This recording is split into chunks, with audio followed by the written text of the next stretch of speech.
आप कौन हो? तुम शिष्य हो तो मैं गुरु हूँ, तुम पुरुष तो मैं स्त्री, तुम अहंकार तो मैं कुछ भी नहीं, और तुम समर्पण तो मैं सब कुछ। भविष्यवाणी पे स्वागत करते हैं गुरु माँ का। This is going to be my best podcast. आज मेरा सबसे अच्छा पॉडकास्ट होगा क्योंकि परमात्मा मेरे साथ है। कोई इसका रीज़न है कि आप ये टीका क्यों लगाते हैं? हमारी संस्कृति में जितनी भी चीज़ें हैं, कर्ण छेदन क्यों, रुद्राक्ष क्यों, जी।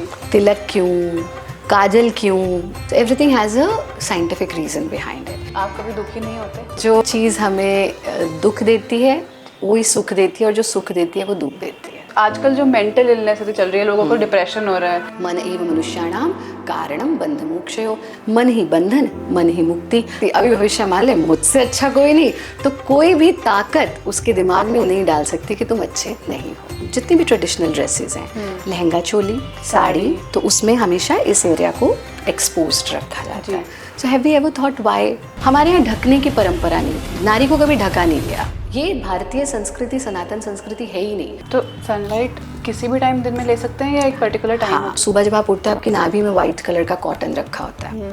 कौन रख जाता है? अकाल मृत्यु हरणम, सर्व व्याधि विनाशनम, सूर्य पादोदकम तीर्थम जठरे धारयाम्यहम्। योग एक पूरा का पूरा विज्ञान है, लेकिन योग कोई चमत्कार नहीं है, ये भी सत्य है। आपके दो ऑब्जेक्टिव हो सकते हैं, मैं बहुत नाम कमाऊं, बट एक ये ऑब्जेक्टिव जो आप लेके चल रहे हो कि मैं अच्छी चीज़ों को जन जन तक पहुंचाऊं, बस यहाँ अंतर आ गया। वैसे तो हमारा कोई इंटरव्यू अट्टहास के बिना पूर्ण नहीं होता, तो आज भविष्य के साथ ही अट्टहास करते हैं ना।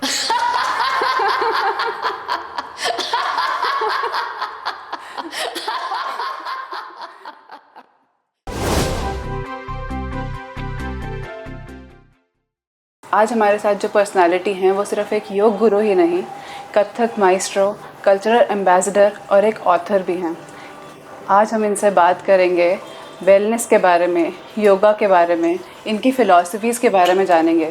तो प्लीज़ भविष्यवाणी पे स्वागत करते हैं गुरु माँ का, आचार्य प्रतिष्ठा जी का। धन्यवाद। बहुत बहुत धन्यवाद, आपने हमें समय दिया और हम ये शूट कर पा रहे हैं। सबसे पहले तो मैं आप ही के मुंह से जानना चाहती हूँ कि आप कौन हो? आप अपने ही मुंह से बताओ। ये तो भविष्य ऐसे है कि मैं कौन हूँ इस पर निर्भर करता है कि तुम कौन हो, है ना। तुम शिष्य हो तो मैं गुरु हूँ, तुम पुरुष तो मैं स्त्री, तुम अहंकार तो मैं कुछ भी नहीं, और तुम समर्पण तो मैं सब कुछ। तो हम क्या हैं? वो भौतिक जगत में हम कुछ भी सोचते रहे, ये आध्यात्मिक गुरु हैं, योग गुरु हैं, ये डिप्लोमैट रहे हैं, लेकिन असली हमारी परिभाषा तब होती है कि सामने वाला हमारे बारे में क्या सोच रहा है और वो किस भाव से आया है। तो आप बच्चे के भाव से आए तो उसके लिए हम गुरु माँ, आप पिता के भाव से हैं तो उसके लिए हम बच्चे। तो ये निर्भर करता है कि आपका भाव क्या है।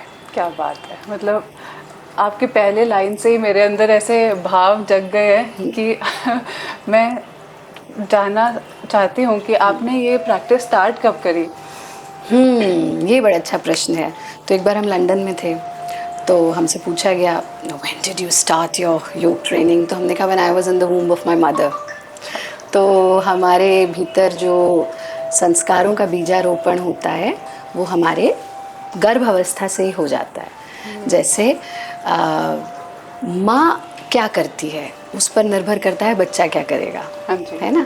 तो हमें योग, अध्यात्म, संस्कृति ये घुट्टी में प्राप्त हुआ, और गुरुदेव स्वामी भारत भूषण जी की सुपुत्री होने के नाते हमने बचपन से उस परंपरा को आगे बढ़ाया।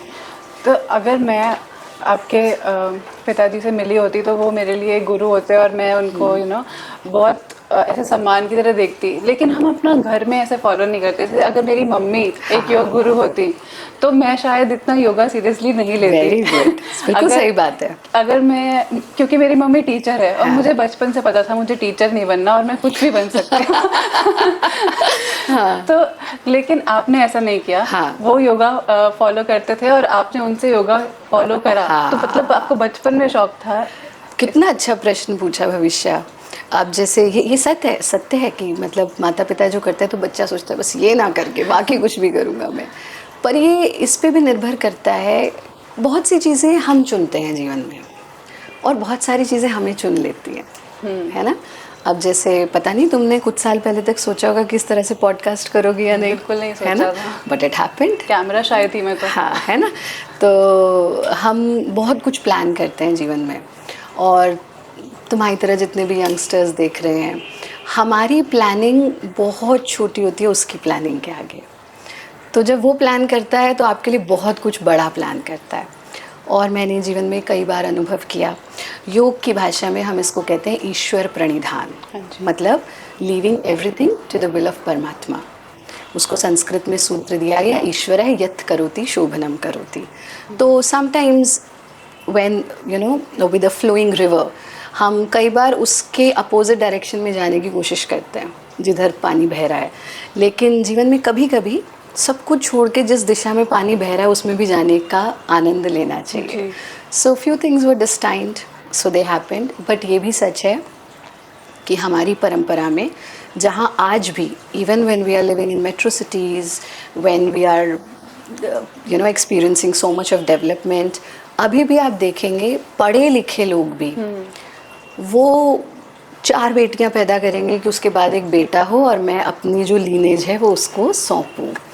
तो ऐसे में ये हमारा सौभाग्य रहा कि ऐसे पिता मिले कि उन्होंने बेटी को वो लीनेज आगे दी, और हमारी शायद सदकर्म रहे कि ये समझ आया कि इस लीनेज को हमें आगे लेकर के जाना है। और जो तुम्हारा दूसरा प्रश्न कि नहीं, संशय कभी नहीं था कि ये करना है नहीं। हाँ, 2007 में हमको मीडिया से ऑफर्स आए, और क्योंकि हम शास्त्रीय नृत्य, अभिनय, इन सब में नेशनल स्कॉलरशिप भी मिली, गोल्ड मेडलिस्ट थे, तो उस वक्त एक बहुत बड़े प्रोडक्शन हाउस का एक सबसे बड़ा सीरियल, नाम तो नहीं लूँगी, तो उसमें लीड रोल का ऑफ़र भी आया। और उस वक्त सुबह 4 बजे जब ध्यान अवस्था में थे तो फिर सोचा क्या करना चाहिए, तो ये लगा परमात्मा आपकी परीक्षा ले रहे हैं कि आप अपने ऑब्जेक्टिव से डिस्ट्रैक्ट होते हो या नहीं। सेम यही हमारे पिताजी के साथ हुआ। जब वो मिस्टर इंडिया हुए तो शबाना आज़मी की जो पहली फिल्म आई थी वो उनको ऑफ़र हुई। अच्छा। तो लॉन्ग बैक, तो फिर उनके साथ भी यही हुआ कि उन्होंने सोचा परमात्मा मेरी परीक्षा तो नहीं ले रहे। तो जब आप जीवन में एक ऑब्जेक्टिव लेकर के चलते हैं तो राह पकड़ तू एक चला चल, पा जाएगा मधुशाला। हालांकि मधुशाला के लिए लिखा, पर पा जाएगा जो कुछ तू चाहे। तो जब आप एक रास्ते पे चलते हैं तो जीवन में कोई डिस्ट्रैक्शन आता नहीं है। डिस्ट्रैक्शन से मुझे याद आया कि उसके लिए फोकस ज़रूरी है पहले तो। ज़रूरी। सबसे पहले अगर आप कोई ऐसा काम करने जा रहे हो जो आपके लिए बहुत इम्पोर्टेंट है लाइफ में, जैसे ये पॉडकास्ट मेरे लिए बहुत इम्पोर्टेंट है, तो कुछ ऐसी चीज़ें हैं जो आप फॉलो करते हो घर से बाहर निकलने से पहले या फिर वहाँ पे पहुँचने के बाद? हाँ। ऐसा कुछ फॉलो करते हो? हाँ, और सबको करना चाहिए।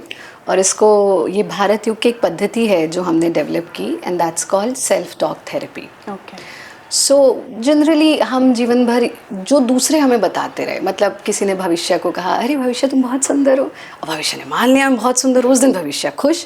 किसी ने कहा आज तो तुम कुछ सही नहीं लग रही हो, और उस दिन भविष्य के दिमाग में क्या चलता है, आज तो मैं सही नहीं लग रही हूँ, आज तो मैं सही नहीं लग रही हूँ। So we believe what people say to us, right? Similarly, योग में we don't look at anyone else for any justification. हम प्रेम भी दूसरे में नहीं तलाशते। योगी मतलब जिसने अपने भीतर परमात्मा को देख लिया उससे प्रेम करता है वो। तो अब आप उसे सेल्फ लव कह लो आज की भाषा में, या ये कहो जिसने अपने भीतर के परम तत्व को जान लिया, वो उससे ज़्यादा प्रेम किसी से नहीं करता है ना। तो सेल्फ टॉक में इंस्टेड ऑफ गेटिंग दिस, आप देखो ना कोई विवाहित हो तो वो पत्नी पूछेगी भाई मैं कैसी लग रही हूँ, अब पति परेशान कहे तो कहे क्या, अगर कह दिया अच्छी नहीं लग रही तो भी दिक्कत, और उसे पता है अच्छी नहीं लग रही और मैंने कह दिया अच्छी लग रही है तो भी दिक्कत। तो योगी जो है सेल्फ टॉक थेरेपी में यू टेल योरसेल्फ, लाइक आज का पॉडकास्ट इंपॉर्टेंट है तो भविष्य को छोटा सा काम करना है, अपने आप को बताना है I am the best, this is going to be my best podcast, आज मेरा सबसे अच्छा पॉडकास्ट होगा क्योंकि परमात्मा मेरे साथ है। तो जब भी आप किसी भी इंपॉर्टेंट काम के लिए जाओ थोड़ी देर अपने आप से बात करो। You know we all talk to ourselves, सोच के देखो, हम हमेशा अपने आप से बात अभी करते हैं। करना चाहूँगी। हाँ आज का जो अभी हमारा चल रहा है पॉडकास्ट, हाँ। आगे का बहुत अच्छा होगा। हालांकि मैं लेट हूँ, लेकिन मुझे उम्मीद है कि गुरु माँ मुझे ज़रूर माफ़ करेंगी और आगे मुझे ऐसे ही ट्रीट करेंगी जैसे मैं उनकी एक शिष्य हूँ। बिल्कुल, और मैं बहुत बिल्कुल, अच्छी दिख रही हूँ। हाँ बहुत अच्छी दिख रही हूँ, सबसे अच्छी दिख रही हूँ, है ना। So you have to tell yourself कि, और मैंने कहा ना, हम सब अपने आप से बात करते हैं, मोस्ट ऑफ द टाइम वो नेगेटिव होती है। लेट्स से आज हम लेट, आप लेट हो, तो अब क्या आ रहा है दिमाग में, ओहो मैं लेट हो जाऊंगी, ओहो होगा नहीं, ओहो कैसे कुछ गड़बड़ हो जाएगा। अब ये कोई और नहीं बता रहा, ये हम खुद को बता रहे हैं based on our past experiences, right. तो योग का मतलब ये है, अतीत को हमें पीछे छोड़ना होगा। Past is not going to define who am I today, only my today, my vartaman is going to define who am I today, and my vartaman is going to define who I will be tomorrow. तो इसलिए अपने आप से थोड़ी देर, सब लोग, कोई भी आयु वर्ग है, छोटे बच्चे हैं, यंगस्टर्स हैं, बड़ी उम्र के लोग हैं, अपने आप से बात ज़रूर किया करें। और विश्वास कीजिए, दुनिया का सबसे प्यारा इंसान आपके सामने शीशे में होता है, बस आप उसको देखते नहीं हैं, आप उससे बात नहीं करते हैं। तो हमें सिर्फ उसकी आंखों में आंखें डाल के उसे बताना है, तुम परमात्मा की संतान हो, तुमसे बेहतर और कोई नहीं है। तो अगर हम सपोज आपने बताया कि आपने अपने माँ के गर्भ में ही योगा स्टार्ट कर दिया था, तो अगर हम दूसरों को बताना चाहें कि आप कौन सी एज में योगा स्टार्ट करना चाहिए, तो वो क्या एज होगी? योग आरंभ करने की कोई भी आयु नहीं है। मतलब हमारे पास 80 साल में भी लोग शुरू करते हैं, 8 साल में भी लोग शुरू करते हैं। लेकिन एक सबसे महत्वपूर्ण चीज़ बताऊं भविष्य, योग से ज़्यादा प्राकृतिक चीज़ दुनिया में और कोई नहीं है। मतलब हमने अपनी लाइफस्टाइल को डिस्टर्ब कर दिया, इसलिए हमें योग सीखना पड़ रहा है। जब छोटा सा बच्चा, परिवार में देखा होगा, कोई भी छोटा सा बच्चा है, उसको तुम मालिश के लिए पेट के बल लेटाओ, वो स्वतः भुजंगासन की स्थिति में आ जाएगा, तुम्हें सिखाना नहीं पड़ेगा, राइट। तुम उसको कमर के बल लेटाओ, वो अपने पैर का अंगूठा पकड़ के चूसेगा, बाल कृष्ण आसन की स्थिति में आ जाएगा। थोड़ा सा बड़ा होगा, शिशु गति यानी क्रॉलिंग पोजीशन में आ जाएगा। So yoga is the most natural thing that has ever happen to humanity. But problem क्या है, हमने उखड़ू बैठना बंद कर दिया, हमने ज़मीन पे बैठना बंद कर दिया, हमने पोछा लगाने की स्थिति में आना बंद कर दिया, हमने प्रकृति का सानिध्य बंद कर दिया, हम बंद कमरों में बैठे हुए हैं, एसी ने हमारी ऐसी की तैसी की हुई है, हम खुली हवा में नहीं जा रहे हैं। So yoga, no doubt, it's a complete spiritual science that enlightens you. But अगर हम सिर्फ स्वास्थ्य की भी बात करें, तो प्राकृतिक जीवन अगर हम जी लें, और वो किसी भी आयु में आप कर सकते हो। सांस तो हर आयु में ले रहे हो ना, बस उसको कॉन्शियसली लेना है। भोजन तो खा ही रहे हो ना, बस उसको कॉन्शियसली खाना है। बैठे तो हुए ही हो ना, इट्स योर कॉन्शियस चॉइस कि तुम ऐसे बैठते हो या तुम ऐसे बैठते हो। इतना सा परिवर्तन। ठीक बैठे, बहुत अच्छे बैठे हो, है ना। तो हम कैसे बैठते हैं, हम कैसे उठते हैं, हम कैसे भोजन करें, यही योग हमें सिखाता है। So any as you can start your practice. जैसे आपने बताया ना कि योग हम जब करते हैं, सांस तो एटलीस्ट कॉन्शियसली ले सकते हैं। तो इससे मुझे याद आया, मैं एक बार, रोनाल्डो आपको अगर पता हो, सॉकर प्लेयर हैं इंटरनेशनल, उनका एक इंटरव्यू सुन रही थी मैं। उन्होंने बोला कि उनसे पूछा गया आप फोकस करने के लिए क्या करते हो। उनका आंसर था कि मैं आप जो सांस लेता हूँ ना, मैं उसे फील करता हूँ, मैं उसको ध्यान में रखता हूँ। बिल्कुल, दैट्स कॉल्ड ब्रेथ अवेयरनेस। और यही चीज़ आपके साथ भी सुनी मैंने, तो मुझे एकदम से वो याद आया कि ये इतनी छोटी सी चीज़ और हम भूल जाते हैं। बिल्कुल, हम सिर्फ यही नहीं भूल जाते सांस कैसे लेना है। अभी जितने लोग यहाँ बैठे हैं जी, ये भी किसी को याद नहीं कि हम सांस ले रहे हैं। कैसे ले रहे हैं इज अ सेकेंडरी थिंग, हम ले रहे हैं। We don't even remember this, and that's the biggest gift of Paramatma. बताओ, है उससे बड़ा कोई गिफ्ट? बिल्कुल नहीं। हो ही नहीं सकता है। तो परमात्मा एक्चुअली, अगर आप देखें तो स्वस्थ रहने के लिए जितनी चीज़ों की आवश्यकता है वो आपको फ्री ऑफ कॉस्ट मिली है। आप उसके एक्सपेंसिव वर्जन पे जाते हैं, that's your choice. Oxygen free of cost मिल रही है, जल फ्री ऑफ कॉस्ट मिल रहा है, सबसे बड़ा doctor sunlight free of cost मिल रही है, प्रकृति फ्री ऑफ कॉस्ट मिल रही है। हम उसे अवेल नहीं कर रहे बिकॉज हमारा माइंड सेट ऐसा तैयार किया गया है कि तुम दवा से ही हील होगे, जबकि हीलिंग कभी भी दवा से नहीं होती है। हीलिंग आपके भीतर की ऊर्जा से होती है। अगर आपको कोई व्यक्ति सुबह शाम। एंड भारत योग तो वो पद्धति है जिसमें हमने मैक्सिमम डॉक्टर्स ने हमारी टीचर ट्रेनिंग की हुई है। Maximum doctors are train Bharat yoga teachers. और आप किसी भी डॉक्टर से बात कीजिए, आप कितना अच्छा मेडिसिन किसी को दे दें, लेकिन वो मन में सोच रहा है मैं तो मरूंगा, मैं तो मरूंगा, मैं तो बीमार हूँ, मैं तो बीमार हूँ, कोई दवा उसे हील नहीं कर सकती। और कोई मेडिसिन ना मिले लेकिन उसकी will power, no I am going to be fine, I am going to be good, I am going to be healthy. बस ये मन की स्थिति का परिवर्तन और कुछ नहीं। So when we say everything is in mind, it's actually in mind. All that you need is to train your mind. बस वो मेंटल ट्रेनिंग जो है वो हमें योग सिखाता है। एंड माइंड, मन एव मनुष्याणाम कारणम बंध मोक्षयो। मन ही बंधन, मन ही मुक्ति। अभी भविष्य मान ले मैं बिल्कुल अच्छी नहीं, तो कोई चीज़ ताकत उसे अच्छा नहीं कर सकती। अभी भविष्य मान ले मुझसे अच्छा कोई नहीं, तो कोई भी ताकत उसके दिमाग में नहीं डाल सकती कि तुम अच्छे नहीं हो। आपने बोला कि सूर्य हमारा सबसे बड़ा अच्छा डॉक्टर है। हाँ। तो हम सूर्य से कैसे एनर्जी ले सकते हैं? बिल्कुल, देखो सन इज द बिगेस्ट हीलर, और इसके लिए कहा गया अकाल मृत्यु हरणम, जी, सर्व व्याधि विनाशनम, सूर्य पादोदकम तीर्थम जठरे धारयाम्यहम। यानी अकाल मृत्यु उस व्यक्ति को कभी नहीं हो सकती जो क्या कर रहा है, अकाल मृत्यु हरणम सर्व व्याधि विनाशनम। अकाल मृत्यु नहीं होगी, सर्व व्याधि, सारे रोग दूर होंगे। जी। सूर्य पादोदकम तीर्थम जठरे धारया। उससे बड़ा तीर्थ कोई नहीं है जिसने उसे जठर में धारण कर लिया, यानी नाभि में। तो अब हमारे यहाँ आप देखो जितनी भी ट्रेडिशनल ड्रेसेस हैं, लहंगा चोली, साड़ी, तो उसमें हमेशा इस एरिया को एक्सपोज्ड रखा जाता है। So have we ever thought why? नहीं। क्यों? क्योंकि हम सन की डायरेक्ट एनर्जी को नाभि से लेते हैं। ओके। और शास्त्र कह रहे हैं ना जठरे धारयाम में, हम उसे जठर में धारण करना है। इसको हम मणिपुर चक्र कहते हैं। तो जो पुरुष हैं वो बेयर बॉडी रहा करते थे, सिर्फ धोती नीचे, है ना। महिलाएं हैं वो लहंगा चोली साड़ी पहनती थी। हमारे यहाँ ढकने की परंपरा नहीं थी, नारी को कभी ढका नहीं गया। ये भारतीय संस्कृति, सनातन संस्कृति है ही नहीं। हम तो वो संस्कृति है यत्र नारस्तु पूज्यन्ते रमन्ते तत्र देवता। अरे नारी से ऊपर कुछ है ही नहीं, हम वो संस्कृति हैं। हमारे यहाँ ये नहीं था भाई औरत पल्लू कर रही है, मुंह ढका हुआ है, पूरा शरीर ढका हुआ है, ऐसी कोई चीज़ नहीं थी। ये सब जब हमारे इन्वेडर्स आए उसके बाद हमारी संस्कृति में आरंभ हुआ। तो सूर्य की जब हम चिकित्सा लेते हैं तो सबसे महत्वपूर्ण चीज़ है जो हमारा राइजिंग सन है, उसकी रेज को हमें नाभि पर धारण करना चाहिए। अच्छा। नेवल पर, and that should be exposed. Now if not exposed then what? तो फिर जिस रंग का कपड़ा हमने पहना है और जिस रंग का कपड़ा हम पहनते हैं, यानी वाइट, येलो, ऑरेंज, इस रंग का सन कलर्स कह लो, उनमें हमको सूर्य की ऊर्जा को लेना चाहिए। तो 3 काम भी अगर प्रत्येक दिन व्यक्ति करता है, सूर्य को अर्घ देना, सूर्य की किरणों को नाभि पर लेना और सूर्य नमस्कार का अभ्यास करना, अच्छा, तो आपके मैक्सिमम रोग दूर हो जाते हैं।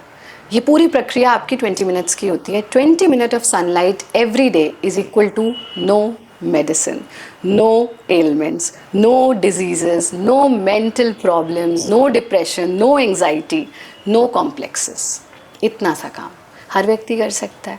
अभी आप देखिए, आप जब भी सुबह उठते हैं, जो हमारे पुरुष भाई बनियान पहन के सोते हैं, तो सुबह जब आप उठते हैं आपकी नाभि में वाइट कलर का कॉटन रखा होता है। कौन रख जाता है? क्या कर रहा है? नाभि उसे सक कर रही है। नाभि डॉर्मेंट नहीं है। आप माँ के गर्भ में भी नाभि से भोजन लेते थे, मुंह से थोड़ी ना खाता है जीव, जब गर्भ में होता है नाभि से लेता है। तो वो आपने कुछ और नहीं दिया, बेचारे को बनियान मिल गया, उसने उसी से सक कर लिया। सो सनलाइट अगर हम लेते हैं, so we directly can take energy from sun through our navel. अच्छा। तो जैसे आप हैं या जो लोग बचपन से ही योगा में हैं, जो बचपन से ही ये सब फॉलो कर रहे हैं, मतलब उन्हें कभी रोग होगा ही नहीं।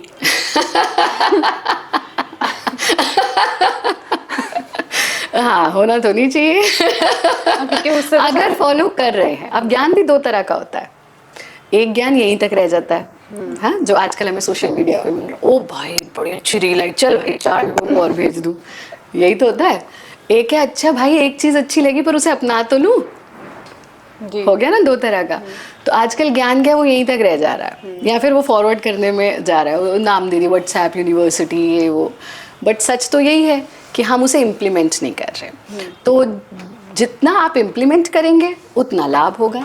और रोग जो है ना ऐसा नहीं है कि रोग होंगे नहीं, ये तो सत्य है कि जो व्यक्ति योगी है वो रोगी तो नहीं हो सकता, पर दो तरह के डिजीजेस होते हैं, एक जो फ्रॉम विद इन बॉडी होते हैं, एक जो हमें संक्रमण के थ्रू आते हैं। अच्छा। जैसे वायरस, जैसे वायरल इन्फेक्शन, हाँ, जो ट्रांसमिटेबल डिजीजेस हैं। वो तो आप अगर आप हैं भीड़ में, 4 लोग खांस रहे हैं, छींक रहे हैं, थोड़ा बहुत तो लगेगा, but then how quickly you heal, that is important. जैसे कभी कभी ये भविष्य वही प्रश्न हो गया कि कभी कभी एक बार एक ऐसी बच्ची के साथ हम बात कर रहे थे, तो फिर क्या गुरु माँ हम कोई मशीन बन जाए, जब कुछ महसूस ही नहीं हो रहा तो फिर फ़ायदा क्या? ऐसा नहीं है महसूस नहीं हो रहा, लेकिन हम मन को नियंत्रित करके महसूस के स्तर से ऊपर उठ सकते हैं। So whether it is about body, whether it is about mind, अगर माइंड को भी कंट्रोल कर लिया तो इमोशंस आर नॉट गेटिंग हावी ऑन यू। सिमिलरली बॉडी को कंट्रोल कर लिया, डिजीजेज आर नॉट गेटिंग हावी ऑन यू, कि हम रोगी हैं, ऐसा नहीं। तो ये सत्य है, जो लोग बचपन से सात्विक जीवन जीते हैं उनको डिजीजेज एलिमेंट्स कम होते हैं, और अगर होता भी है तो उसको हील करने की जो प्रक्रिया है वो फास्ट हो जाती है। आपने अभी कहा कि इमोशंस हम अपने ऊपर हावी ना होने दें, तो आप कभी दुखी नहीं होते? हाँ, यही मैं कह रही हूँ ना, ऐसा नहीं है कि मनुष्य जीवन में दुख नहीं है, सुख नहीं है। जी। समस्या तो यही है कि सुख ही दुख है और दुख ही सुख है। अब तुम कहोगे ये कैसी बात है, ये तो समझ में आने वाली बात ही नहीं था मेरा, है ना। तो जो चीज़ हमें दुख देती है वही सुख देती है, और जो सुख देती है वो दुख देती है। जैसे इस वक्त तुम आंख बंद करके सोचो, मुझे सबसे ज़्यादा सुख किस चीज़ से मिलेगा, सोचो। ये पॉडकास्ट अच्छा हो जाए। हाँ, और अगर ये पॉडकास्ट गंदा हो गया तो क्या मिल गया? दुख मिला। हाँ। तो यानी यही पॉडकास्ट मुझे सुख भी दे सकता है, यही पॉडकास्ट मुझे दुख भी दे सकता है, राइट। सो सुख और दुख का सोर्स एक ही होता है। तो जब हम भौतिक जगत में होते हैं ना, हम जीवन भर सुख ही सुख ढूंढ रहे हैं, मिल रहा है दुख ही दुख हो तो यही रहा है। तो ऐसा नहीं है कि आप दुखी नहीं होंगे, ऐसा नहीं है आप सुखी नहीं होंगे, पर वो दुख सुख लाभ हानि हमारे 9 रस हैं। श्रृंगार, हास्य, रौद्र, करुण, विभत्स, वीर, शांत। तो इन सब रसों में तो मनुष्य को जीना है, लेकिन वो इन सब में जीते जीते कितना आत्मनियंत्रित रहता है। मतलब एक तो इतना दुख हो गया कि भाई दुख हो गया, अब तो हम डिप्रेशन में चले गए। एक आपको ये अवेयरनेस है कि सब कुछ वो दिन ना रहे तो ये दिन भी ना रहेंगे, सब कुछ है तो क्षणिक ही, लेके तो कुछ जाना नहीं साथ में, है ना। So this temporariness, and we all know we are temporary, but we have to practise that we are temporary. तो फिर हमें भौतिक जगत के दुख जो हैं वो दुखी करते नहीं हैं। ये सुनना तो बचपन से होगा, क्या लेकर आए थे क्या लेकर जाएंगे, लेकिन सत्य तो यही है कि ना आप कुछ लेकर आए थे ना आप कुछ लेकर जाएंगे। तो आप जब भौतिक जगत में दुखी होने का मतलब है, अगर भविष्य के पास ये पावर है कि वो मुझे दुखी कर सके, सो एम आई स्ट्रॉन्ग और I am weak? I think you are strong enough. नहीं, then I am weak, because you have my remote control, right. तो हमने अपना रिमोट कंट्रोल दूसरों के हाथों में दे रखा है कि भाई तू चाह ले मुझे दुखी करना, तू चाह ले मुझे सुखी करना। सो स्ट्रॉन्ग पर्सन वो है जिसका रिमोट कंट्रोल उसके हाथ में है। तो हमें अपने इमोशंस पर कंट्रोल होना चाहिए, और वो हमें योग साधना से मिलता है। अभी आपने कुछ उसके नाम बताए थे, कितने रस होते हैं कितने होते हैं, कितने टाइप्स? 9 रस। 9 रस, 9 रस होते हैं। बट मनुष्य जो है वो एक ही रस में जीवन जी लेता है। जैसे अगर किसी को गुस्सा बहुत आता है, वो बेचारा गुस्से में ही है ऑल द टाइम, मिले होंगे ऐसे लोगों से भी, वो हर बात पे गुस्सा करते हैं। कोई एक एज होती है जिसमें आपको हंसी आती रहती है, जब आप स्कूल में होते हैं और टीचर ने कुछ कॉपी के पीछे मुंह डाल के हंस रहे हैं, उस एज में हास्य रस होता है। फिर जब आप अपनी टीन एज में आते हैं तो सिर्फ श्रृंगार रस है। ओहो, बस हम शीशे के आगे खड़े होकर तैयार ही हो रहे हैं, और कुछ तो दिमाग, माँ डांट रही बेटा पढ़ लो एग्ज़ाम है ये, अरे हम तो ब्यूटिफिकेशन में लगे हुए हैं। सो अलग अलग एज में हम अलग अलग रसों को जीते हैं। कुछ लोग बेचारे हर उम्र में एक ही रस में रह जाते हैं। तो जितने भी 9 रस हैं हमें उन्हें लाइफ में एक्सपीरियंस करना चाहिए।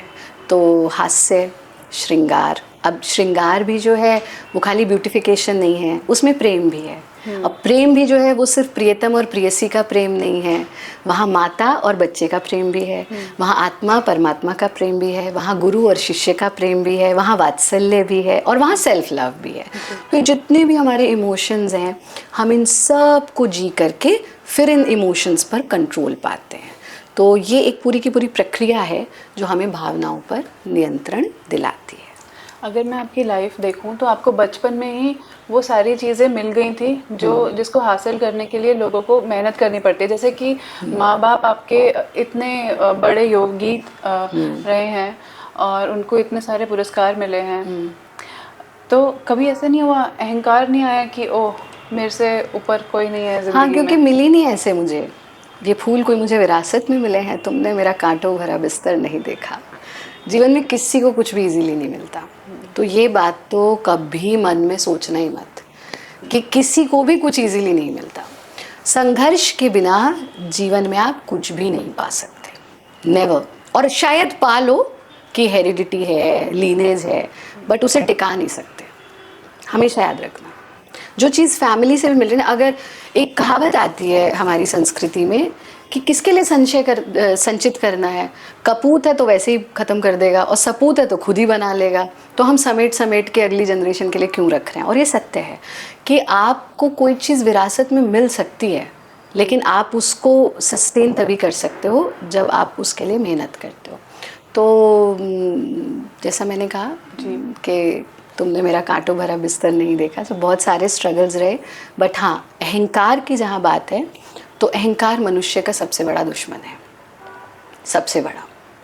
और जिस व्यक्ति के भीतर भी अहंकार है तो उसने अगर कुछ पा भी लिया ना जीवन में तो शून्य है, बिल्कुल शून्य है। तुम थोड़ा सा सोचोगे ना, तुम्हारी जीवन में सारी प्रॉब्लम्स की जड़ में अहंकार बैठा है।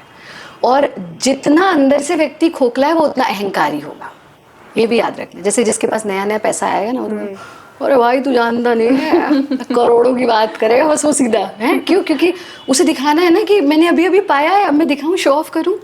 तो जो जितना ज्ञानी है वो उतना अहंकार मुक्त होगा।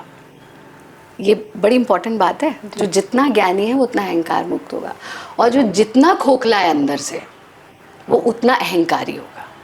तो देख लो, आपको पता लग जाएगा कि हम अहंकार में जी रहे हैं या हम बिना अहंकार के जी रहे हैं। आप जैसे बोल रहे हो ना, मैं अपने आप को इवैल्यूएट कर रही थी कि कभी मैं अहंकार मेरे में आया या नहीं आया, और मेरे को याद नहीं आ रहा कि कभी आया नहीं है अहंकार। शायद मैंने उतना कुछ अचीव नहीं किया है अभी तक या फिर अहंकार अचीवमेंट के साथ नहीं आता, अचीवमेंट के साथ संतोष आता है।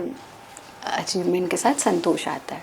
मतलब जब आप बहुत कुछ पा लेते हो, अभी तुम जिस उम्र में हो, यू वांट टू अचीव, फिर जब तुम अचीव कर लोगे तो आप बहुत ऊंचा उठ गए, अब आप गहरा उतरना चाहोगे।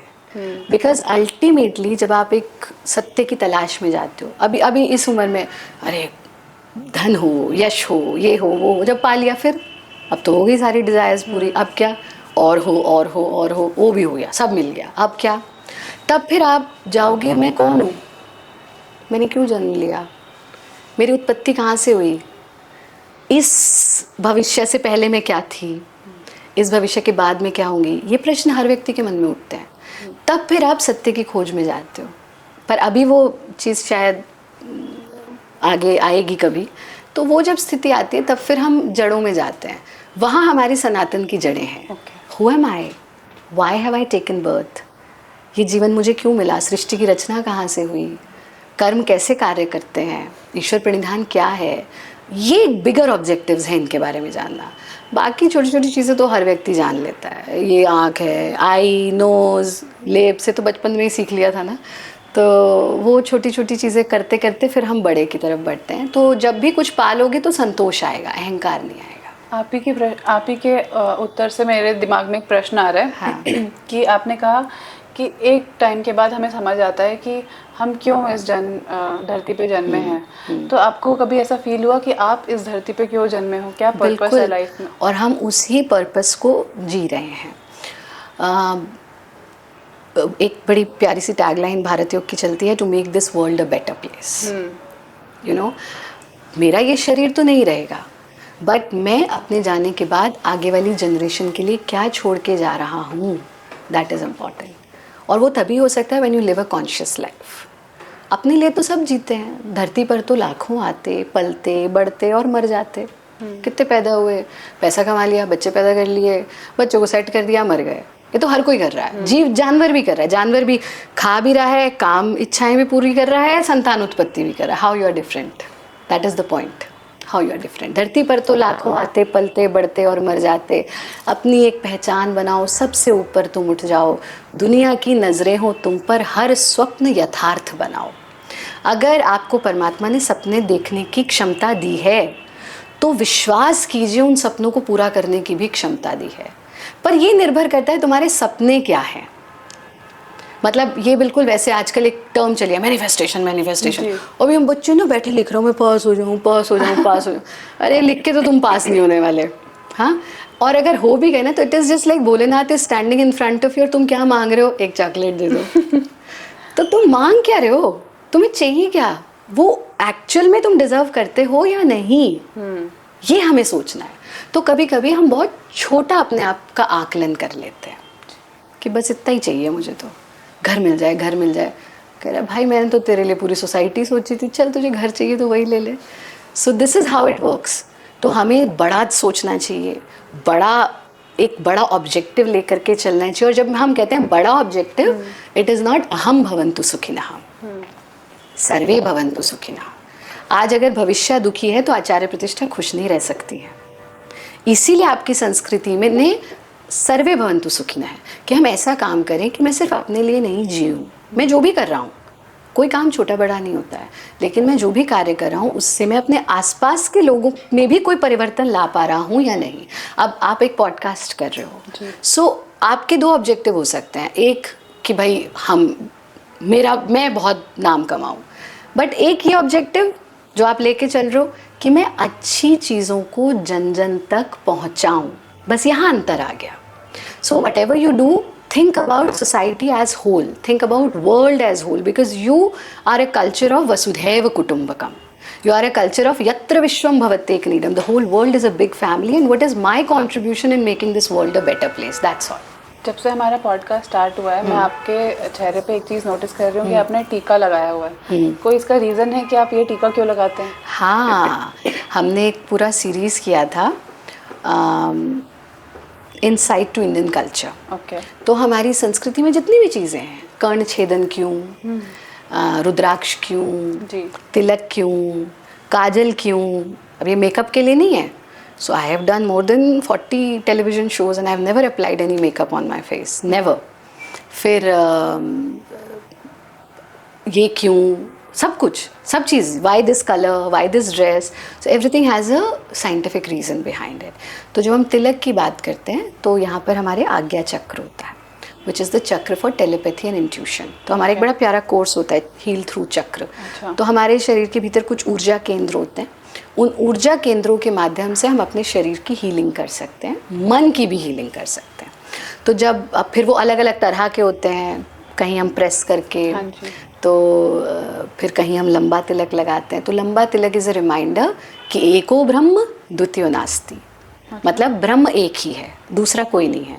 हम सोचते इतने सारे भगवान क्यों हैं, इतने सारे देवी देवता क्यों हैं। So it's just like Acharya Pratishtha. Acharya Pratishtha might be different for Shefali, Acharya Pratishtha might be different for Bhavishya, Acharya Pratishtha might be different for Dheeraj ji, उनके लिए एक पत्नी के रूप में, शेफाली के लिए गुरु के रूप में, तुम्हारे लिए गेस्ट के रूप में, मेरी बेटी के लिए एक माँ के रूप में। तो इतने सारे रूप, लेकिन है कौन? एक। तो ऐसी परमात्मा तो एक ही है, एको ब्रह्म द्वितीयो नास्ति। उसके बहुत सारे रूप हैं, हम उसे अलग अलग रूप में पूज रहे हैं। डर लग रहा है, हनुमान जी को पूज लो। हाँ, थोड़ा नटखट देखना है तो बाकी बिहारी का बाल रूप हो गया, यानी अलग अलग रूपों में। मर्यादा की बात है तो श्री राम हो गए। तो वो जो एको ब्रह्म है, लेकिन वो एक ब्रह्म कहाँ है? वो है मेरे भीतर ही। दैट इज़ अ रिमाइंडर कि वो है मेरे भीतर। फिर जब हम तिलक लगाते हैं तो हम उस चक्र को प्रेस करते हैं और वहाँ से फिर चक्र का एक्टिवेशन का प्रोसेस होता है। फिर ये भी होता है कि किस चीज़ का तिलक लगा रहे हो। चंदन का तिलक, जैसे जिन्हें माइग्रेन की समस्या होती है, जिन्हें सर दर्द होता है, चंदन का तिलक लगाएं। लाल तिलक चक्र एक्टिवेशन के लिए होता है। फिर जो यज्ञ हम करते हैं उसकी भस्म का तिलक, उसके अलग गुण हैं। फिर मिट्टी का तिलक, अलग अलग अलग अलग उनकी जो रेलेवेंस है वो होती है। बस तो अभी रिसेंटली मैं जगन्नाथपुरी जी गई थी, वहाँ पे उन्होंने मेरे को भस्म का तिलक लगाया। हाँ, उसका क्या? वो हमारी स्पिरिचुअल अवेकनिंग के लिए होता है, और ये रिमाइंड कराने के लिए कि देखो अल्टीमेटली तो तुमको भी यही बनना है, तो इतना अहंकार मत रखो। जी। सच बात तो यही है ना, कुछ भी कर लोगे अंत में तो वहीं पहुंचना है. So that's just a reminder that this body has to leave and has to leave this way. तो अहंकार किसी चीज़ का नहीं होना चाहिए. आपने बताया कि आप जो भी कुछ करते हैं, जैसे काजल लगाते हैं उसका एक रेलेवेंस है, कपड़े कौन से कलर के पहनते हैं उसका एक रेलेवेंस है. काजल का भी आप थोड़ा सा बता सकते हैं? हाँ बिल्कुल. अभी तो क्या है ना, वो मार्केट वाले काजल लगा लेते हैं सब, तो केमिकल डला हुआ है. नहीं, तो काजल जो है, काजल औषधीय गुण लिए हुए होता है. देखो जीवन में आप जितना भी भोगते हो, भोगते अपने 5 सेंसेस से ही हो. शरीर माध्यम खलु धर्म साधनम. शरीर जो है वो भोगायतन नहीं है, वो मोक्ष आयतन है. वो मिला ही नहीं भोगने के लिए हमें. दो तरह के लोग हो गए, अब 2 तरह की फिलॉसफीज हो गई. एक फिलॉसफी कह रहा है शरीर ही सब कुछ है, बस शरीर को रोगी मत होने दे. अभी टेलीविजन खोलोगे, इतने साबुन, इतने शैम्पू, तुम्हें लग रहा है सारी गंदगी बस हमारे ही अंदर आ गई है. मतलब इतनी तरह के प्रोडक्ट्स आ गए हैं, और ये लगाओ तो गोरा, ये लगाओ तो काला, ये लगाओ तो ऐसा. So we have become too much body conscious. एक ये फिलॉसफी हो गई. तो दूसरी फिलॉसफी क्या होगी, नो बॉडी इज नथिंग, आत्मा ही सब कुछ है. हाँ, वो आपको कहेंगे शरीर कुछ है ही नहीं. आप चल दोगे उस रास्ते पे, फिर कुछ समय बाद कमर में दर्द होगा, फिर सर में दर्द होगा, और जैसे माइग्रेन का दर्द उठ जाए फिर कर लो तुम आत्मा की बात, क्योंकि वो भाई मेरा दर्द ठीक कर दो पहले कोई. राइट है ना. तो बॉडी इज इम्पॉर्टेंट.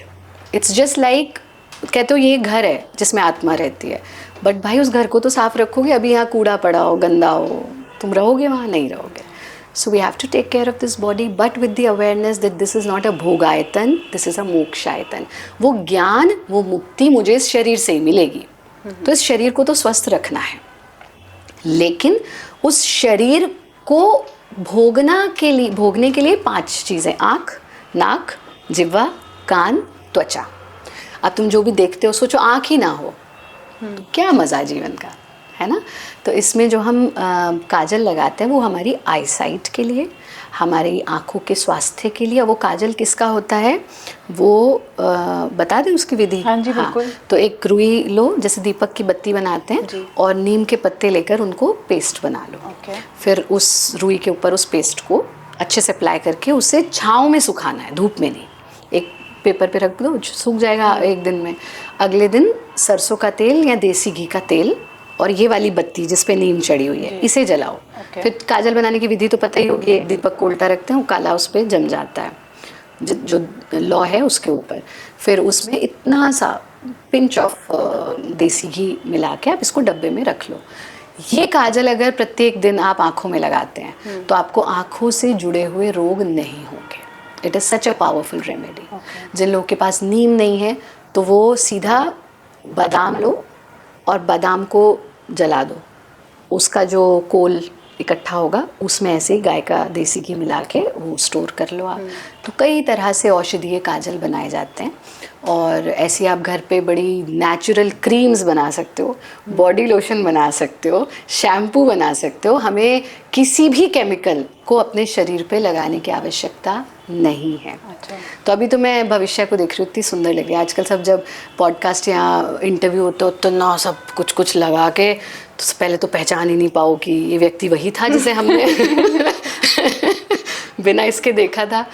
तो जब हम शास्त्रीय नृत्य की साधना करते थे, स्टूडेंट थे, विद्यार्थी थे, तो एक बड़ी अच्छा इंसिडेंट हुआ. तो हमारे जो गुरु थे वो मेल थे, मतलब पुरुष जी. तो पुरुषों में इतना कोई मेकअप वेकअप का होता नहीं है. तो जब आप सीखते हो शास्त्रीय नृत्य तो उसमें आप सब कुछ सीखते हो, लाइटिंग, स्टेज, मेकअप, एवरीथिंग. तो हमने जो है मेकअप वगैरह भी सीखा. तो हमारे गुरुजी ने बड़ी अच्छी बात कही. उन्होंने कहा इसका नाम मेकअप है.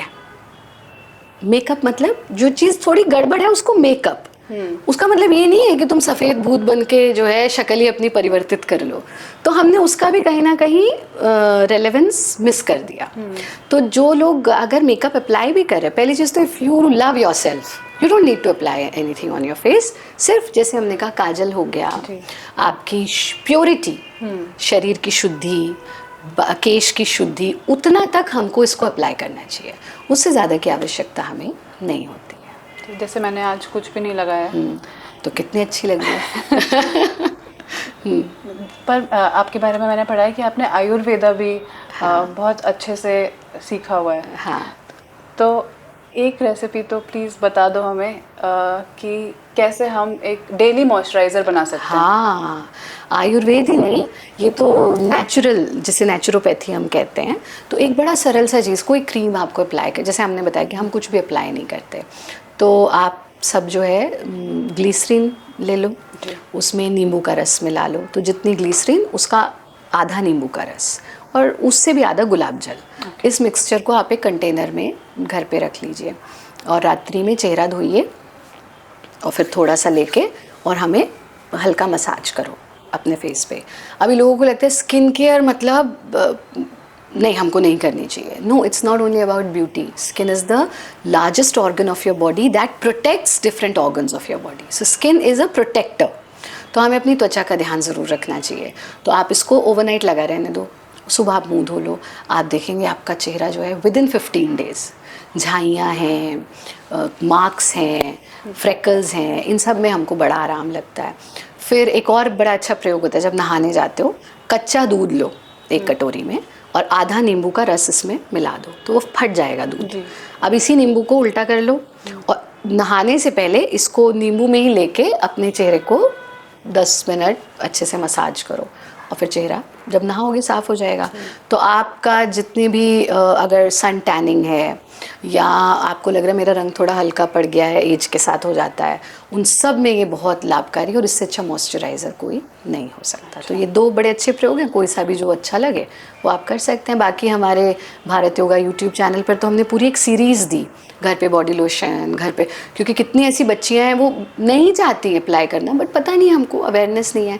तो हमारे तो कितने ऐसे ट्रेन भारत योगा टीचर्स हैं, तो वो बताते हैं कि अरे गुरु माँ, अब तो मैं वो क्लोव वाला सिरम घर पे बना के लगाती हूँ, और मुझे तो कुछ और की ज़रूरत ही नहीं है। तो छोटी छोटी सी चीज़ों से हम परिवर्तन का आरंभ कर सकते हैं।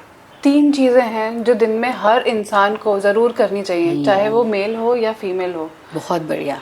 3 चीज़ें स्वस्थ रहने के लिए, शारीरिक और मानसिक स्वास्थ्य। पहली चीज़ जो सबसे इम्पॉर्टेंट है, 20 मिनट्स ऑफ सनलाइट। अगर इतना भी आप कर लेंगे, आपके 50% रोग चले गए। दूसरी चीज़, दिन में 5 बार दिल खोल करके हंसना, इसको मट्टाहास कहते हैं। हमारे बड़े सारे वीडियोज़ आपने देखे होंगे। तो अगर आप दिल खोल करके 5 बार हंसते हैं, आपके जितना मानसिक तनाव है, आपके अगर हाई ब्लड प्रेशर की प्रॉब्लम है, आपको हार्ट प्रॉब्लम्स हैं, उन सब में आपको लाभ मिलेगा। और तीसरी चीज़ जो बहुत महत्वपूर्ण है, वो है अगर आप प्रातःकाल जागरण कर सकें, यानी अगर आप लेट भी सो रहे हो तब भी कोशिश हमको करनी है कि सुबह हम समय से उठें। तो 20 मिनट्स ऑफ सनलाइट, 5 टाइम्स अट्टहास, और प्रातःकाल जागरण। लेट सोते हो, सुबह उठो, अभ्यास करो, सूर्य की किरणें लो, फिर भले ही दोबारा सो जाओ। तो वैसे तो हमारा कोई इंटरव्यू अट्टहास के बिना पूर्ण नहीं होता, तो आज भविष्य के साथ ही अट्टहास करते हैं ना, दोनों हाथ खोल के, पेट को ढीला छोड़कर, 1 2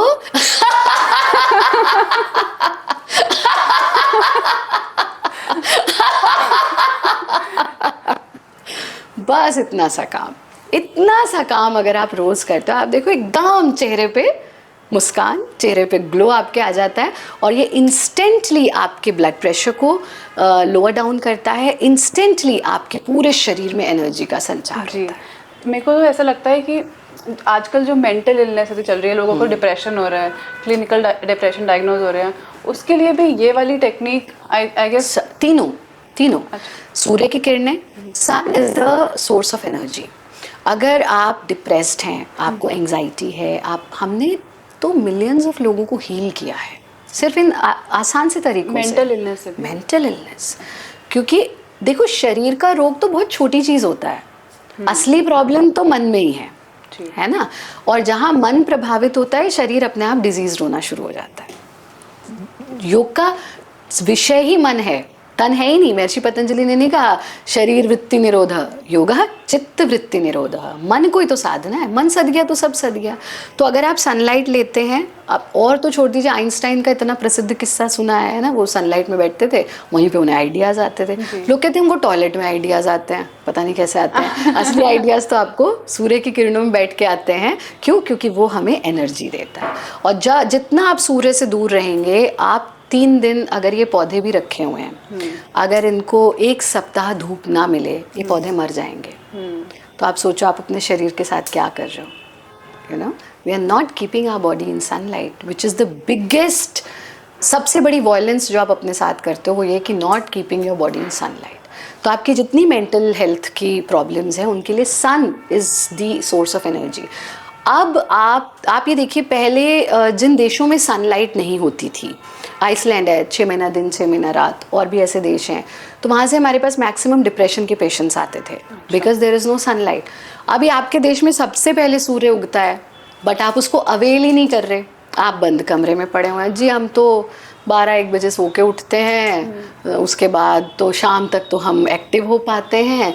तो अगर आप ये 3 काम करते हो, your mental health, your physical health and your spiritual upliftment, guaranteed it will happen.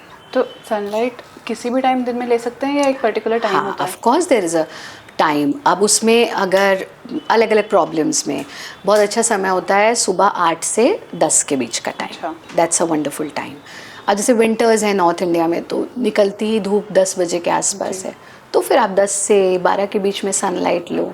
अगर सुबह 7 से 10 नहीं ले पाए, सेकंड ऑप्शन इज़ 10 से 12 नहीं ले पाए, तो फिर जिस समय मिले उस समय लो, लेकिन लेनी चाहिए। सिर्फ जो स्किन एलिमेंट्स होती हैं जिन्हें, जैसे सोराइसिस है, जैसे कोई और त्वचा संबंधित रोग है, उन्हें बहुत हार्श सनलाइट नहीं लेनी चाहिए।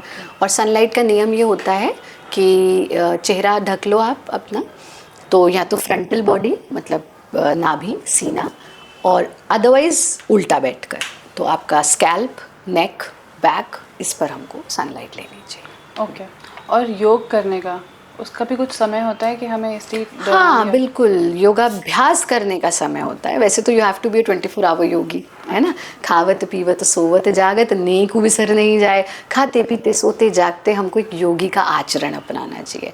पर जब योगाभ्यास करते हैं तो बहुत सुंदर समय प्रातः काल और सायंकाल होता है, और उसमें भी अगर आप सुबह शाम नहीं कर पा रहे हैं तो फिर दिन में किसी भी वक्त with maintaining 3 hour gap between your meal and your योगाभ्यास। So मतलब you should be empty stomach while practicing योगाभ्यास।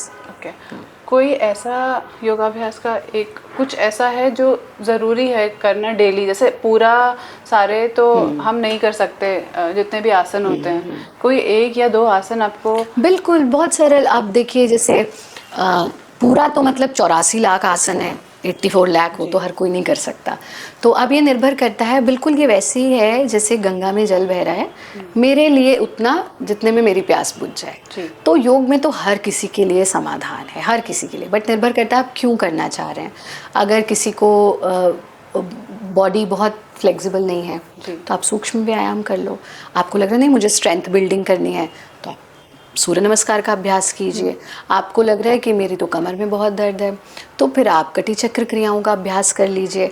अगर आपको लग रहा है कि मुझे तो बस 5 मिनट है खड़े खड़े ही करना है तो आप विरेचन गति का अभ्यास कर लो। मतलब बहुत छोटे छोटे से कैप्सूल्स होते हैं और हमने तो बड़े फ्री ऑफ कॉस्ट लोगों के लिए उपलब्ध कराया। आज हमारा सोशल मीडिया परिवार ही 2 मिलियन का परिवार है कंप्लीट अगर हम देखें तो, और लोगों ने उससे बहुत लाभ लिया। एक चीज़ ज़रूर कहेंगे, अगर कोई व्यक्ति कुछ भी नहीं कर सकता तो भारत योग की योग निद्रा अवश्य करनी चाहिए। वो क्या है? उसमें हम it's a process of self healing. तो उसका एक 20 मिनट्स का प्रोसेस होता है। तो जो साधक हमारे आश्रम में आते हैं या क्लासेस में जुड़ते हैं वो तो हमारे साथ करते हैं, बट उसका एक रिकॉर्डेड 10 मिनट का वर्जन हमने बिल्कुल फ्री ऑफ कॉस्ट यूट्यूब पर भी उपलब्ध है, जितने प्लेटफॉर्म्स हैं सब पर उपलब्ध है। उसमें सबसे मुश्किल काम करना है आपको कि आपको कुछ भी नहीं करना, तो आप लेटिए और बस उसे सुनिए, और वो सुनना ही जो है that works as a mind therapy, और वो आपकी बॉडी की सेल्फ हीलिंग प्रोसेस को एक्टिवेट करता है। तो वो हर व्यक्ति को ज़रूर करना चाहिए। जी, जैसे आजकल के ज़माने में तो लोग प्रेफर करते हैं ज़्यादा जिम जाना क्योंकि उनको 6 पैक एब्स चाहिए होते हैं या फिर मसल बिल्डिंग। तो ऐसा योगा में कोई ऐसी टेक्निक है? एब्सोल्युटली। एक बहुत बड़ा मिथ ये है कि भाई योग में तो थोड़ा बाद में असर मिलता है। ऐसा नहीं है, इंस्टेंटली योग आपको असर देता है, आपको इफेक्ट उसका दिखता है। तो बहुत सा स्ट्रेंथ सिर्फ वेट लिफ्टिंग से नहीं आता, स्ट्रेंथ ब्रेथ कंट्रोल से आता है। तो हमारे तो पूज्य पिताजी ने, क्योंकि वो the only vegetarian mister India till now, और उन्होंने 10 साल चैम्पियन रहे और कोई सप्लीमेंट तक भी नहीं लिया। मतलब वेजिटेरियन से भी आगे, नो सप्लीमेंट। और उन्होंने काम ही योग और बॉडी बिल्डिंग पर विशेष रूप से किया। तो जितनी भी आपकी सांस की प्रैक्टिसेस हैं वो स्ट्रेंथ बिल्डिंग करती हैं। और भारत योग परंपरा में हमने गतियों का निर्माण किया। ये हमारी कॉन्टेम्प्रेरी प्रैक्टिसेस हैं, ट्रेडिशनल प्रैक्टिस नहीं है। वो उन्हीं लोगों के लिए जो स्ट्रेंथ बिल्डिंग करना चाहते हैं। फिर उसमें कुछ गतियाँ हैं जो एक कार्डियो प्रैक्टिस के रूप में काम आती हैं। तो बहुत सरल अगर प्रचलित चीज़ों की बात करें तो ऊर्जा गति, सूर्य नमस्कार, ये ऐसी प्रैक्टिस है जो हमें स्ट्रेंथ बिल्डिंग में बहुत लाभ देती है। जी, सबसे ज़्यादा इम्पोर्टेंस आपने हमेशा ब्रेथ को दी है, सांस लेने को।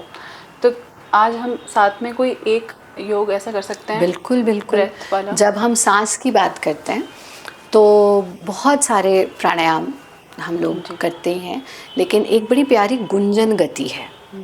गुंजन गति भारत योग की विशेष गति है।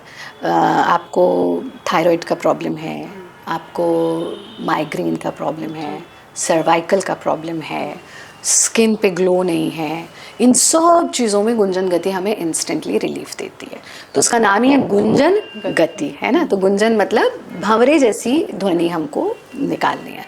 तो अपने कानों को हम बंद करते हैं, और कानों में भी अब कुछ लोग क्या करते हैं, उंगली कान के अंदर डालते हैं। ऐसा नहीं करना, दैट्स अनहाइजीनिक। तो ये जो हमारा फ्लैप होता है कान का, इसको बंद किया, आंखें बंद की, और नासिका से सांस लेना है, नासिका से छोड़ना है। पर सांस छोड़ते समय we create the sound of humming.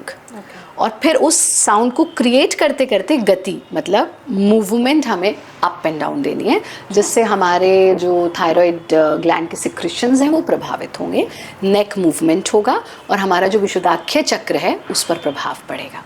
तो इस तरह से बैठे,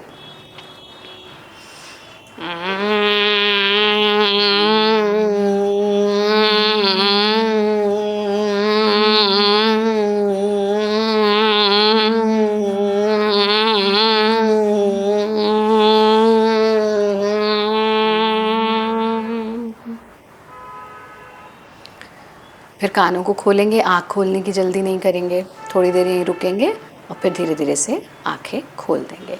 इसको आप 5 बार कर सकते हो।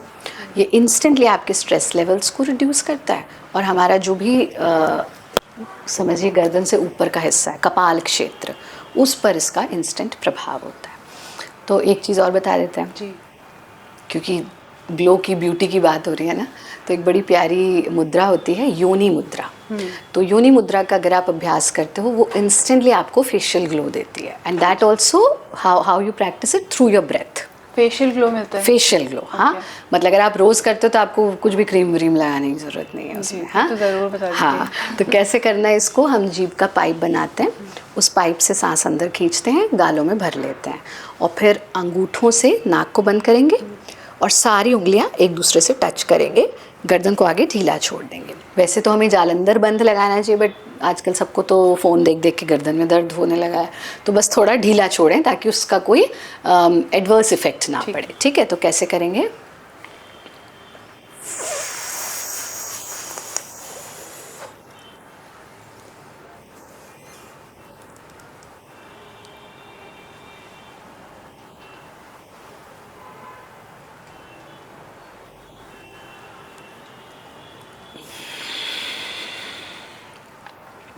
यानी जितनी देर सांस को अंदर रोक पाए रोका, फिर चिन लॉक खोला, हाथों को हटाया और नासिका से सांस छोड़ दिया। आँख नहीं खोलना थोड़ी देर तक, और फिर धीरे धीरे आँख खोल देंगे। इंस्टेंटली ये जो आपकी एनर्जी है उसको अपवर्ड लेकर आता है। तो भविष्य क्या होता है, हम लोग पूरे दिन में कुछ भी ऐसा नहीं करते जिससे ब्लड का फ्लो खोपड़ी की तरफ आए। We don't do anything, you are standing, because of the gravitational force flow of blood is going downward. आप बैठे हो तो भी डाउनवर्ड, कुछ ऐसा है ही नहीं कि हेड डाउन लेग्स अप, और करेंगे तो फिर सीधा ही शीर्षासन और फिर बीमार हो जाएंगे, है ना। तो ये छोटी छोटी सी चीज़ें हैं, ये जो दोनों क्रियाएं आपने की, इसमें हमारे ब्लड का फ्लो खोपड़ी की तरफ। तो मेमोरी, विजडम, इंटेलिजेंस, आजकल तो भूल ही जाते हैं लोग। अरे भाई उस कमरे में जाके वो ले आना, पता ही नहीं किस कमरे में जाके क्या ले आना, नाम भूल जाते हैं। क्यों? क्योंकि ब्रेन की एक्टिविटी कम हो गई, ऊपर से फिर एक ये वाली बीमारी मिल गई हमें, स्क्रोलिंग, है ना। तो बस माइंडलेस स्क्रोलिंग कर रहे हैं हम। तो ये छोटी छोटी सी चीज़ें सिर्फ स्किन ग्लो ही नहीं, आँखों के लिए, सर के लिए, खोपड़ी के लिए बहुत लाभकारी है। एक और चीज़ है जो हर फीमेल्स में होती है, पीरियड पेन। हाँ। पीरियड पेन को कैसे हम हाँ। बेटर कर सकते हैं? अब पीरियड्स में क्रैम्प्स होना, देखो थोड़ा बहुत क्रैम्प्स होना is natural, that's a natural process of your body. लेकिन पीरियड्स पेन से ज़्यादा जो महत्वपूर्ण चीज़ है वो ये है कि जब आपका हार्मोनल इम्बैलेंस होता है और जो भी आपका रोग है वो एग्रीवेट हो जाता है पीरियड्स के 1-2 दिन पहले। जैसे अगर आपको माइग्रेन है तो 100% पीरियड्स के 1-2 दिन पहले आपका सर दर्द बढ़ जाएगा। अगर आपको कमर दर्द की प्रॉब्लम है तो पीरियड्स के 1-2 दिन पहले आपका कमर दर्द बढ़ जाएगा। अगर आपको एंग्जाइटी इश्यूज हैं तो आप देखो एकदम पीरियड्स के 1-2 दिन पहले आपके एंग्जाइटी इश्यूज बढ़ जाएंगे। Why? Because your body is design in such a way that it is ready to remove all the waste from your body. तो वो जो सफाई होने से पहले का दर्द एलिवेट होना है, दैट इज दैट, उसको हमको कैसे हील करना है। तो उसके लिए बहुत ज़रूरी होता है कि हम रेगुलर फिजिकल एक्टिविटी करें। This is very important. बच्चियाँ जैसी ग्रोइंग एज में आती है उनकी फिजिकल एक्टिविटी ही बंद हो जाती है, इससे ज़्यादा खतरनाक और कुछ नहीं है। तो फिजिकल एक्टिविटी रेगुलर करें। विशेष रूप से पीरियड्स से 1 हफ्ता पहले हमें अपनी फिजिकल एक्टिविटी को और बढ़ा देना चाहिए। ओके। पीरियड्स के पहले 2 दिन हमें फिजिकल एक्टिविटी नहीं करनी चाहिए। 3rd डे से माइल्ड एक्टिविटी आप शुरू करें, लेकिन पहले जो 1 सप्ताह है उसमें बढ़ाएं। और जिन बच्चियों को बहुत पेनफुल पीरियड्स होते हैं या दर्द रहता है, क्रैम्प्स बहुत ज़्यादा होते हैं, तो धनिया की जो पत्ती होती है उसको आप मिक्सर ग्राइंडर में मिक्स करो, थोड़ा पानी डाल लो, मतलब चटनी नहीं बनानी, जूस जैसा बना लेना है, बट विदाउट छना हुआ। तो पानी डाल के मिलाया और सुबह खाली पेट उसको आप पी जाओ। इट्स टेस्टी, मतलब ऐसा धनिया तो आप वैसे भी खाते ही हो। अगर ये आप रेगुलरली लेते हो कुछ समय तो पीरियड्स के क्रैम्प आपके 100% ठीक हो जाएंगे, पीरियड्स का दर्द नहीं होगा। सात्विक जीवन शैली जिए, सात्विक आहार लें, समय पर सोएं, समय पर जगें, ताकि हमारा हार्मोनल बैलेंस बना रहे। समय पर सोएं और समय पर जगें में क्या समय सही है? हाँ, समय आपको सूर्य बताएगा, बस हमें तो प्रकृति ने बताया है। तो रात को 2 बजे उठे हुए हैं, अभी तो कुछ लोग हमें पता लगा 2 बजे सड़कों पे निकल जाते हैं, ये निशाचरों का समय होता है, ये साधना का समय नहीं है। सूर्य अस्त मतलब दिन खत्म, सूर्य उदय से थोड़ा पहले दिन शुरू। So what is the right time? हमारा सोने का समय 9 से 10 बजे के बीच का होना चाहिए। हमारा जगने का समय सुबह 4 से 6 के बीच का होना ही होना चाहिए। बट अभी क्या हो गया है, अभी जब हम ये बात बोलते हैं तो यंग बच्चे हमको कहते हैं, हो गुरु माँ 4 बजे तो हम सोने जाते हैं जब आप उठती हैं। तो ये तो बहुत गलत है। तो प्रकृति ने आपको समय दिया, आप किसी जीव को, उल्लू के अलावा कोई नहीं जगता रात को, तो आप डिसाइड कर लो आपको क्या बनना है। Life is all about choices, है ना। तो आप देखोगे जैसे ही प्रातःकाल वो हर जीव उठ जाता है, पक्षी, छोटा सा पक्षी है वो भी निकल जाता है अपने घोंसले से, कोई नहीं पड़ा रहता बिस्तर में, हमारे अलावा, इंसान के अलावा। सब सूर्य की किरणों का सानिध्य लेते हैं। जैसे ही सांझ हो जाती है, गाय भी अपना कहती है भाई मुझे अंदर बांध दो, जितने भी जीव जंतु हैं वो सोने चले जाते हैं। तो प्रकृति आपको बताती है। भोजन का समय भी प्रकृति है। सन आपका सबसे बड़ा गुरु है। भोजन कैसे करना है? सनराइज से सनसेट। जितने ये इंटरमिटेंट फास्टिंग, ये फास्टिंग, वो फास्टिंग, सब नए नए नाम हर साल आते हैं, हर 6 महीने में आते हैं। आप लोग उसके पीछे भागते हैं, 6 महीने बाद गायब हो जाते हैं, फिर एक नया नाम आ जाता है, परोसा वही जा रहा है उसी नाम में। तो सबसे अच्छा फास्टिंग विंडो सनसेट से सनराइज का, सबसे अच्छा ईटिंग विंडो सनराइज से सनसेट का। So sun is your clock, sun is going to tell you. आप भविष्य पूछेंगे तो फिर आइसलैंड वाले क्या 6 महीना सोते रहे तो उनके लिए फिर ये समय कि 9 to 10 तक आप सो जाएं, सुबह 4 to 6 के बीच में आपको उठ जाना चाहिए। This is the ideal time. But if your conditions are such that you are not able to sleep on time, भाई हमारी नाइट शिफ्ट है, काम करना होता है, तो भी प्रातःकाल उठें, फिर भले ही आप दिन में एक नैप ले लें, बट प्रातःकाल उठना ज़रूरी है। मैंने बहुत बड़े बड़े योगी को देखा है, उनका सुना है, तो उन्होंने ऐसे बोला कि मैं सिर्फ 2 से 3 घंटे सोता हूँ। हाँ, क्योंकि जब आप योग, हम मुश्किल से 4 घंटे भी नहीं सो पाते हैं पूरे दिन में, समय ही नहीं है। अगर आप सोने में इतना समय निकाल दोगे तो कहाँ से 4 घंटे में ऐसा नींद पूरी हो जाती है? क्योंकि आप योग निद्रा करते हो। It's not the quantity of sleep that matters, it's the quality of sleep that matters. तो आप कैसी क्वालिटी ऑफ स्लीप ले रहे हो? आप 8 घंटे सो के भी बीमार हो सकते हो और आप 4 घंटे सो के भी फ्रेश हो सकते हो। एंड और किसी की बात क्या करें, हमारे पूर्व राष्ट्रपति कलाम साहब ने ये टेक्निक भारत योग से सीखी थी, द सेम योग निद्रा that I was talking about. तो उन्होंने सीखा कि कैसे हम अपने समय को बचा सकता हूँ। मेरे पास तो समय नहीं है 8 घंटे सोने का, और छोड़ दो हमारे माननीय प्रधानमंत्री जी कितने घंटे सोते हैं, और तब भी वो इतने ऊर्जावान रहते हैं। हमारे पूज्य गुरुदेव 3 से 4 घंटा, हम 3 से 4 घंटा, उससे ज़्यादा की नींद की आवश्यकता नहीं है। जीवन आपको सोने के लिए, दुखी रहने के लिए, रोग भोगने के लिए, संताप भोगने के लिए नहीं मिला है। जीवन आपको सुखी रहने के लिए, खुश रहने के लिए, सार्थक जीवन जीने के लिए और आनंदित रहने के लिए मिला है। ना वो बंधन में बंधने के लिए मिला है, बट हम बहुत सारे बंधनों में बंधते जा रहे हैं। जीवन आपको मुक्ति के मार्ग पर चलने के लिए ही मिला है, और वो मार्ग सिर्फ योग का मार्ग हो सकता है। तो 3-4 घंटे सोने के बाद आपको योग निद्रा कितने टाइम तक? 20 minutes of योग निद्रा is equal to 5 hours of sound sleep. Okay. If you master it. Okay. But it takes time for the mastery.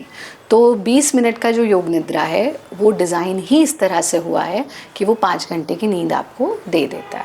तो उसके बाद आपको 4 घंटे की नींद बहुत है।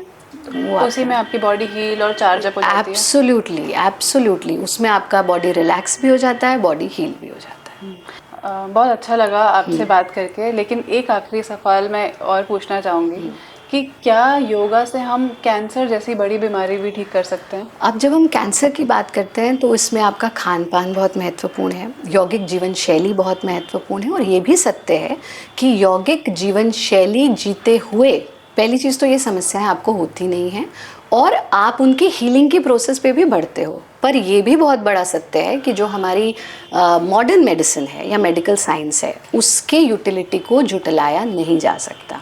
और इसीलिए भारत योग के अंतर्गत तो हमने बहुत सारे ऐसे शोध भी किए हैं, चाहे Covid management and prevention protocol है जिसमें हमारे मेडिकल फील्ड के डॉक्टर्स भी हैं, जिसमें हमारे आयुर्वेद के एक्सपर्ट्स भी थे, जिसमें हमारे योग एक्सपर्ट्स भी थे, डाइट एक्सपर्ट्स भी थे, और उन सब ने मिलकर वो प्रोटोकॉल बनाया। तो हर चीज़ की अपना एक महत्व है। जब आपको इंस्टेंट रिलीफ बहुत सारी ऐसी प्रॉब्लम्स में जो मेडिकल साइंस दे पाती है वो कोई और नहीं दे पाता, लेकिन ये भी सत्य है कि अगर आप यौगिक जीवन शैली जीते हैं तो आप बड़ी से बड़ी समस्या को भी रोक भी सकते हैं, और सिर्फ प्रिवेंशन के रूप में नहीं, हम उसे क्योर के रूप में भी हमने उस पर कार्य किया है, और बहुत अच्छे पॉजिटिव रिजल्ट्स भी हमने देखे हैं। बट यहाँ ये भी महत्वपूर्ण है कि सूर्य तो सबको अपनी किरणें दे रहा है, पर हम कितना ले रहे हैं, है ना। अभी हमारा कोई टेलीविजन प्रोग्राम देख के कह अरे मैंने तो बस इतना सीखा था कि एसी में नहीं रहना, और उससे तो मेरी बीमारी ठीक नहीं हुई, क्योंकि आपने आधा अधूरा ज्ञान लिया। तो हम सही तरीके से सीखें, सही तरीके से अपना कोई भी मीडिया ट्रायल या किसी भी व्यक्ति की किसी भी बात को अब वो किस सेंस में कह रहा है, कौन उसे किस सेंस में ले रहा है, उसमें हमको नहीं पढ़ना चाहिए। बहुत बहुत शुक्रिया आपका समय आप हमें देने के लिए। धन्यवाद। बहुत मज़ा आया बात करके, काफ़ी इन्फॉर्मेटिव था ये। आई एम श्योर मेरे अलावा आप सबको इससे फ़ायदा होगा, इन्फॉर्मेटिव लगा होगा। और अगर आपको कोई भी क्वेश्चंस हैं तो आप प्लीज़ कमेंट सेक्शन में हमें बता सकते हो। भविष्यवाणी आप स्पॉटिफाई पे भी अवेलेबल है, प्लीज़ फॉलो भविष्यवाणी ऑन स्पॉटिफाई। बहुत बहुत धन्यवाद आपका गुरु माँ, आपने हमें समय दिया और इतना यूज़फुल चीज़ें सबको बताया। Thank you.